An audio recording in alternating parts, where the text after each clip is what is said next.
In my mid-20s, I used to travel quite a bit for work.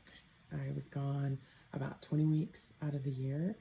I would travel every other week, sometimes by plane, sometimes by car, but always traveling. And even though I had two young kids and I was in airplanes and cars a lot, there was really no explanation to why I had such excruciating headaches and back pain. It wasn't until I was in the middle of my ninth day of a migraine on a work trip when I decided enough was enough and it was time for me to figure this out. What is happening? I had had migraines since I was in seventh grade. They called them ocular migraines. There's nothing wrong with my eyes. My eyesight is fine. Everything's good with my optic nerves. But at that point, they decided that they wanted to go ahead and do a brain MRI to make sure it wasn't a tumor or anything like that. So I went and had the MRI on both my brain and my spine because my back was also hurting.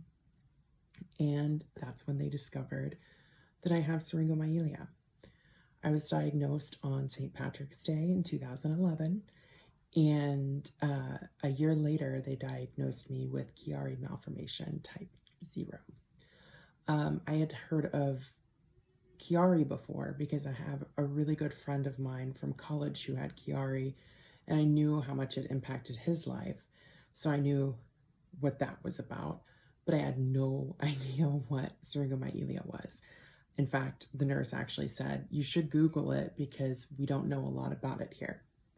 And so that was kind of an interesting point for me on the syringomyelia journey.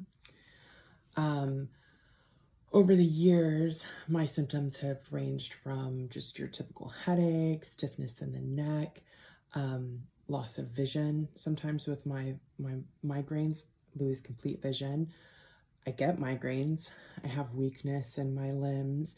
I am extremely tired, so fatigue is a big thing. Neuropathy in my feet, and sometimes in my hands. A loss of sensation on my calves. I can't feel anything on the back of my calves from knee down. Just can't feel it. You can touch it. I can't feel that. I also have brain fog quite a bit and inability to control my body temperature. Sometimes I'm really cold and it's hot outside. Sometimes I'm really hot and it's cold outside and my body just can't make up its mind. I have lots of spasms in my face and my arms and my legs, everywhere, just spasms. I get burning in my face. I always say it's like hot sauce instead of blood here. It's just a very strange feeling of burning, mostly kind of in my T-zone area, like right around here. It's like a headache, but in the skin, if that makes sense. Also, back and neck pain, that's pretty common. Instability, I get kind of wonky sometimes when I walk, or if I'm standing in a certain spot, you'll see me kind of like move or shift. It looks like I'm a little woozy. That happens sometimes. And then I get a lot of light sensitivity. I have difficulty in bright lights, also in dim light. So it has to be like the perfect amount of lighting, or I end up with a headache or a migraine. And then I'm sure I'm forgetting other things because there's kind of a potpourri of neurological symptoms that I've gone through with the syringomyelia and Chiari. I've taken probably more medicines than most humans will ever take in their entire life.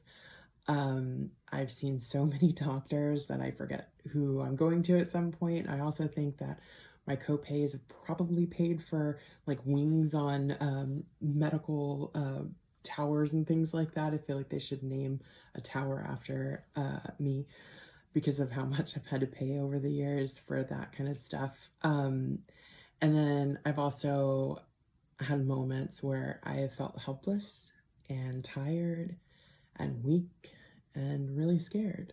And some days I feel really strong and I feel like I can do normal things like a regular person. And then there are days that I feel like I'm 3 times my age and I need a lot of rest to even make cereal in the morning. So it's kind of the gamut of how you can feel when you have a chronic illness like this. The silver lining for me has been through COVID, where in my job, I'm able to actually work from home right now. And that's actually really stopped the progression of a lot of this, because I'm not in the car commuting an hour and a half each way every day. I do go to the office some now, but it's nowhere near 5 days a week. And I do have some capability of working from home. And I did for a year and a half completely full time from home. And I think that's really helped my body stay a little bit better. And generally, I think 2020 and so far 2021, that's a testament to why I've had pretty good neurological year for myself. So I've had more good days rather than bad days related to my syringomyelia in the past couple of years. So that's amazing.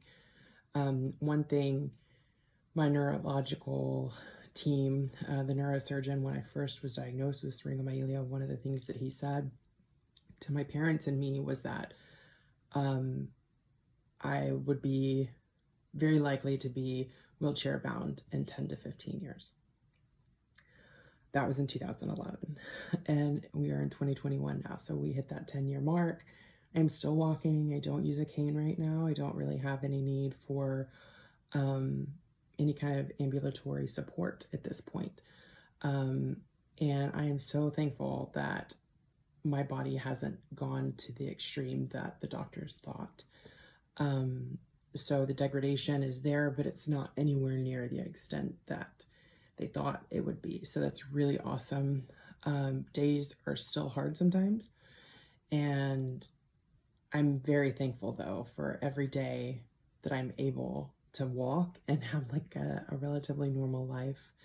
I'm really thankful for researchers. I'm thankful for my doctors. Not all Chiarians and people with syringomyelia have great doctors. Not a lot of doctors understand Chiari or syringomyelia, and I'm really lucky that I have doctors that really care and listen to me and let me listen to my body and know what's going on. And I'm thankful for other Chiarians out there fighting the good fight for us, helping us find cures. We're looking, we look all the time for it. We look for answers, we look for support, bring people awareness on these different neurological conditions, and just really us being together, supporting each other. It's definitely not a club that any of us wanted to join. We didn't seek this out, wanting to be a member of a neurological disability kind of group. Like, we didn't want this, but the fact that we all are in this together really helps. And I feel like things like these United Night walks and virtual events and any kind of awareness thing that we have, like what the Bobby Jones Chiari Syringomyelia Foundation does, like it really helps us come together and build strength amongst each other. And in doing that, it helps us to grow our crusade really, and help us to find the answers and be with one another and do as much as we can for the cause. So that's really my story and how I came about having Chiari and Syringomyelia and the related conditions that go along with that. And I hope that you look for answers to what you have if you have any of these conditions, but also if you have questions that you feel confident that you can ask any of us within the Chiari community, because we're here, we're going through it with you, and we want to help because we want to find the answers too. We want to help us and our families that have this as well. In just a little bit, I will share the story of my son who also has Chiari and Syringomyelia, so look for that video here shortly. But I just wanted to thank you all for listening to all of this. I know it's almost 10 minutes, but it's important to know how people came about getting these diagnoses and what's happening with that. But the more you listen to these stories and you read about it and you learn about it through Unite at Night, my virtual event here for the Bobby Jones Chiari and Syringomyelia Foundation, hopefully you'll get to know the people, get to know the stories that we have, and hopefully you will be inclined to help and help us grow and learn and find answers, because ultimately that's what this is all about. Thank you for watching.